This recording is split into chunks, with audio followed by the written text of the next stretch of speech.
one of the biggest touch points for flu vaccine is pharmacy in the state of Indiana, really nationally.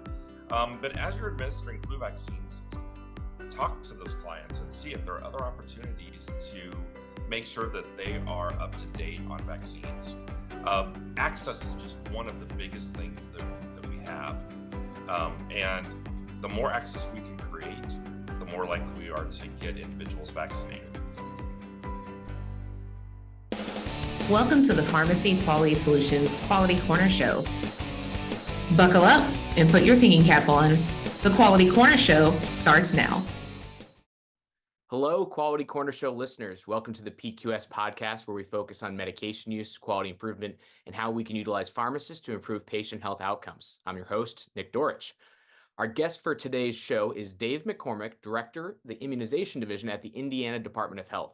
Dave, welcome to the show, and how are you today? I'm doing well. Thanks for having me, Nick.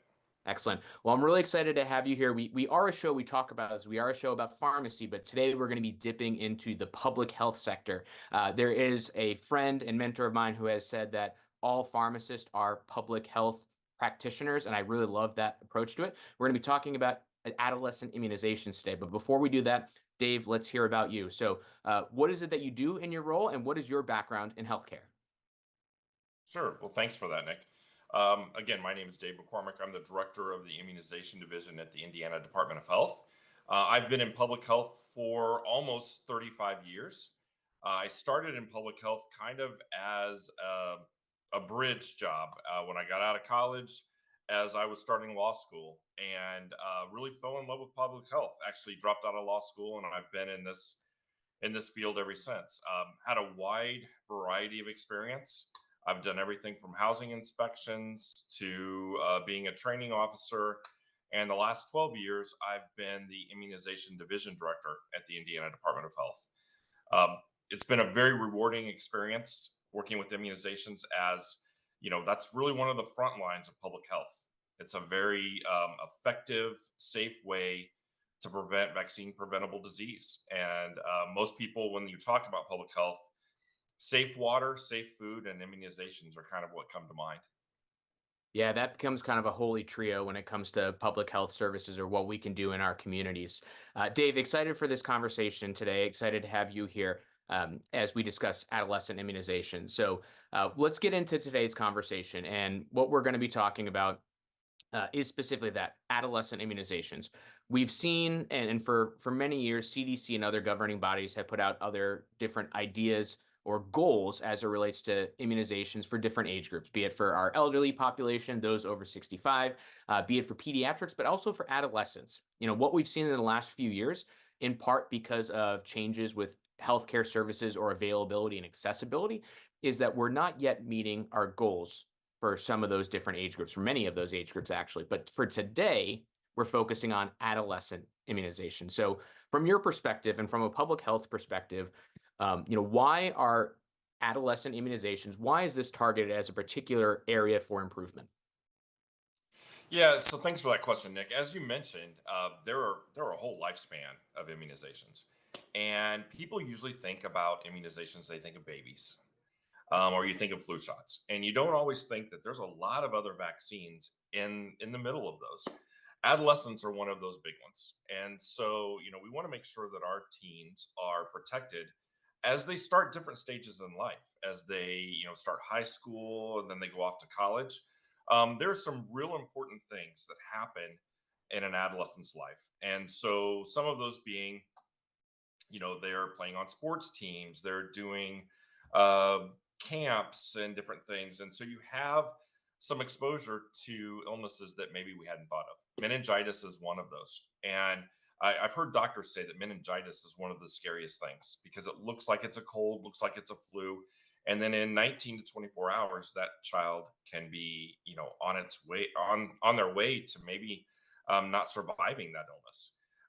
And so, we also think of an adolescent as a very busy teen, and so they're involved in, like I said, sports, camps, and different things like that.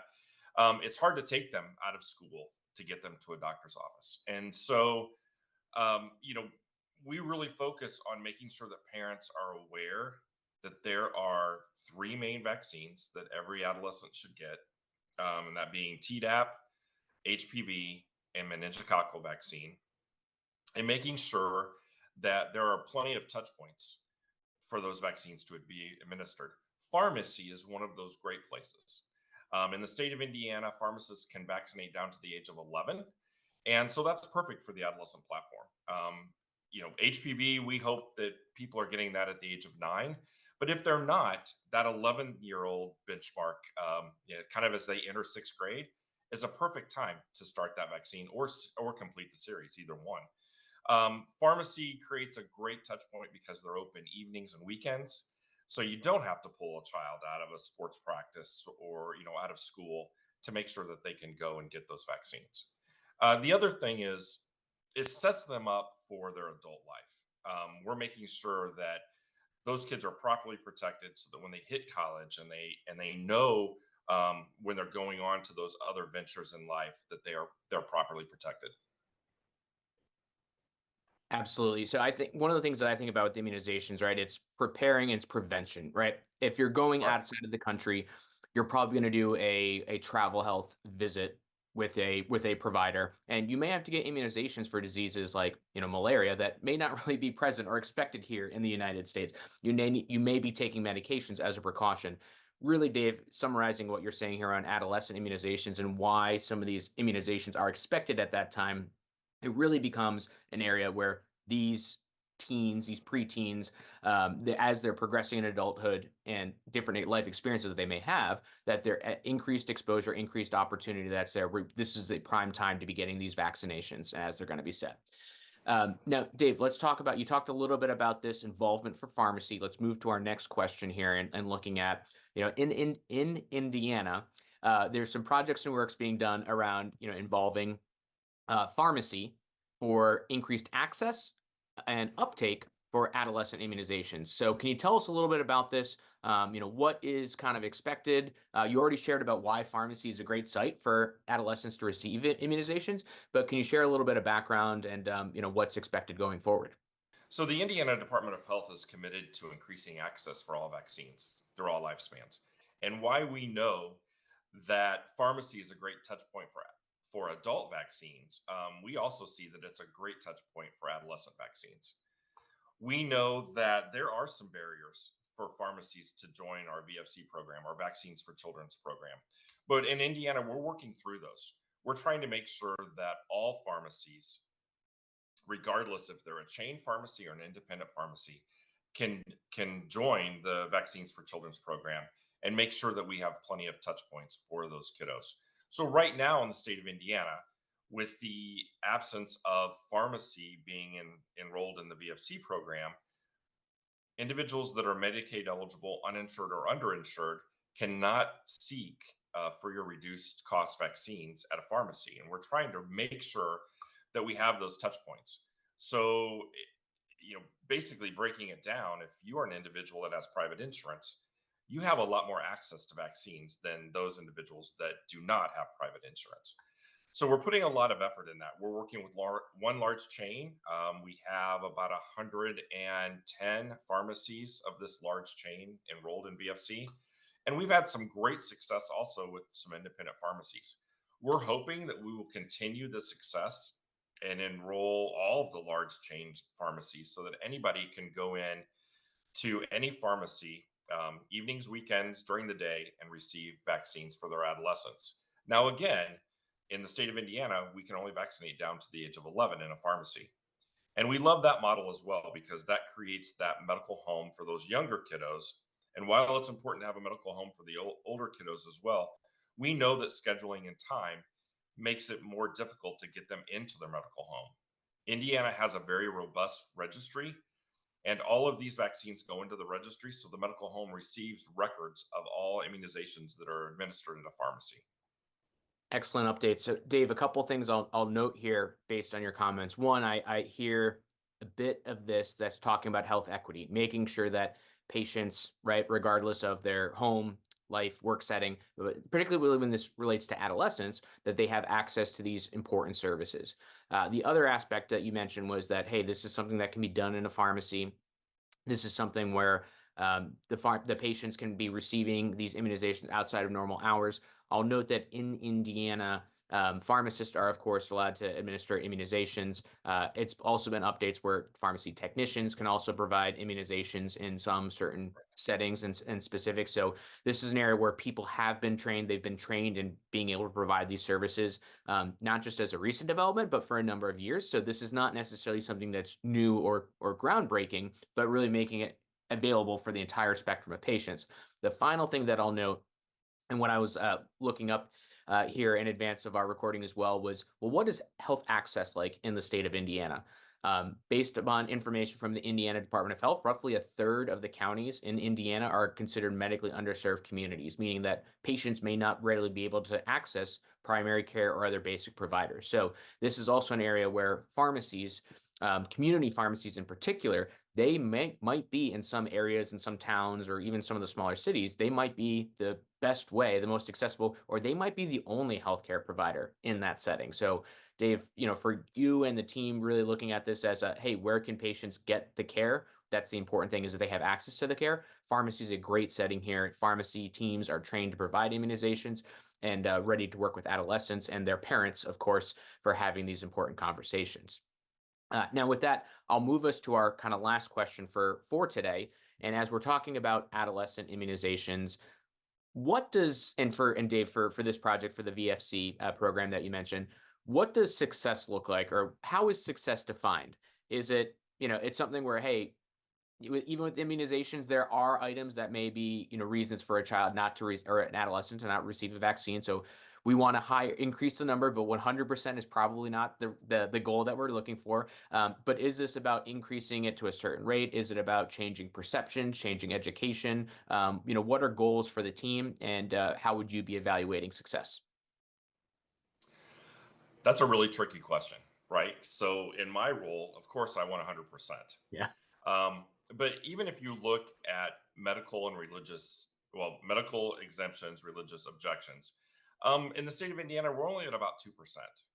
So, we should be looking at high 90s. I think there are a couple things that play into that. One is access. And as you mentioned, it definitely is a health equity issue. I like to tell the story of my younger son. He was a three-sport athlete. Um, I needed to get him his last HPV shot.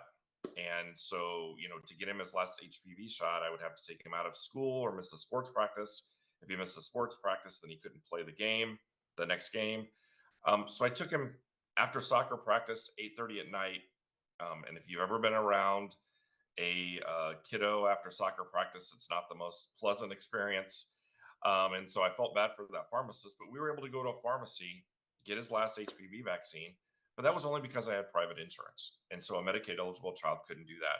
So what we're really looking at is making sure that we have access for everyone that wants a vaccine. Now, I recognize vaccines are personal choices. My recommendation is that every teen should be getting, Tdap, meningococcal, and HPV. But there are also other vaccines, flu, COVID, that we should be looking at as well. But making sure those touch points are available, and access is available for all those parents and children that need those vaccines and want those vaccines. You asked what would success look like, and recognizing, right, we're not going to be at 100, but if we can get 85 to 90% of all kids vaccinated, then we have what we have, herd immunity. And so we shouldn't see a lot of those things circulating in our community. And that's where we really want to be. We set different benchmarks for vaccination coverage. And, really those are goals. We want to make sure that vaccines are available so that we have um, vaccine preventable diseases that are not circulating widely in our community. All right. Well, Dave, yeah, goals to reach for, and I'm sure as the program progresses, there'll be either new updates, new considerations, new challenges that are faced at the same time as well, that may come through and may change or adjust what the goals for the program are as we learn more. um, Before we wrap here, I do want to ask another question for you, and or really actually more so provide an opportunity for you to give some maybe inspiring words or an ask, to the pharmacist, to the pharmacy community that's listening to the podcast here. what would be your ask? What would be your recommendation, or perhaps the motivation that you can provide to them as it relates to becoming involved, becoming a center, becoming as you said, kind of a medical home for immunization? What would be specifically your words of wisdom to the pharmacy community? Yeah, so we're rolling into flu season. So I know we hate to think that here we are in August, but we are rolling into flu season. So in the next 6 weeks, we're going to be hitting flu vaccine really hard. And to the pharmacy community, what I would say is take this opportunity when you're administering flu vaccine, because we know one of the biggest touch points for flu vaccine is pharmacy in the state of Indiana, really nationally. But as you're administering flu vaccines, talk to those clients and see if there are other opportunities to make sure that they are up to date on vaccines. Access is just one of the biggest things that we have. And the more access we can create, the more likely we are to get individuals vaccinated. And so, we know that pharmacy has a lot of foot traffic. And so, really make the most of that. I know I receive vaccines at a pharmacy just because it's easy and convenient. And, the more that we get used to using a pharmacy as a vaccinator, the more just commonplace it's going to be. And, I think it's just a great opportunity for pharmacists to get involved and prove that it's not just going to a pharmacy um, for medicine. It's also for other preventative services, vaccination being one of those. Yeah, absolutely. It is. Dave, I can say my own experience. Part of my real interest in pharmacy and public health started for myself back in my home state of Rhode Island and pushing for legislative bills that would allow pharmacists to immunize. Now, this was roughly 20 years ago or so. And, from that time now, certainly immunizations have become a standard of practice in the pharmacy setting. And for adolescents or kids today, it's just normal, or it should be normal, that they can receive these services and more services coming up in pharmacies as well. So I think that's going to be something that's really a general expectation. And for many like myself, these were things that we learned to do in pharmacy school. And it is more than the dispensing the medication and the medication process. Pharmacies are a hub for healthcare services. They are a public health service. And this is just, I would say, to some degree, the tip of the iceberg for what pharmacy can do. So Dave, that wraps us up for today, and we appreciate you. We appreciate the Indiana Department of Health for your work and your efforts around involving pharmacists, getting pharmacists engaged and active as it relates to public health efforts, and then also as it relates to how you are improving access, equity, and availability for vaccines, particularly in this adolescent community. Now, as we do wrap up, you talked about the VFC program, you talked about some of the things you're doing at the Indiana Department of Health. If folks have a question for you about these programs, or if they'd like to learn more about these programs, is there a best way that they can contact you? Sure. First off, I'm on LinkedIn, so they can always reach me through LinkedIn. But we also have a great website at the Indiana Department of Health, and the Immunization Division has an email address, immunize at health.in.gov. Really easy to remember. Feel free to reach out in any venue that you're able to, and we'll be more than happy to help you. We're always looking for VFC providers, so healthcare providers, which includes pharmacy. Anyone that's interested, reach out to us, and we'd be more than happy to talk with you about that and the opportunity to vaccinate Hoosiers. All right, Dave, thank you for that information. And for our listening audience, we appreciate you joining the show. Before you go, we'll let you know that you can check out support.pharmacyquality.com, and you can check out the knowledge base for more information on immunizations, including and in particular adolescent immunizations, like some of the things that we talked about for today.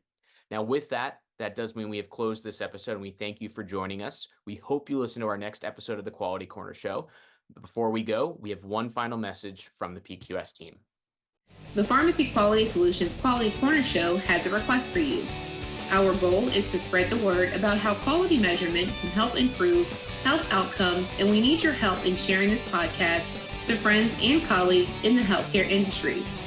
We also want you to provide feedback, ask us questions, and suggest health topics you'd like to see covered. If you are a health expert and you want to contribute to the show or even talk on the show, please contact us. You can email info@pharmacyquality.com. Let us know what is on your mind, what we can address, so that you are fully informed. We want you to be able to provide the best care for your patients and members, and we wish all of you listeners out there well.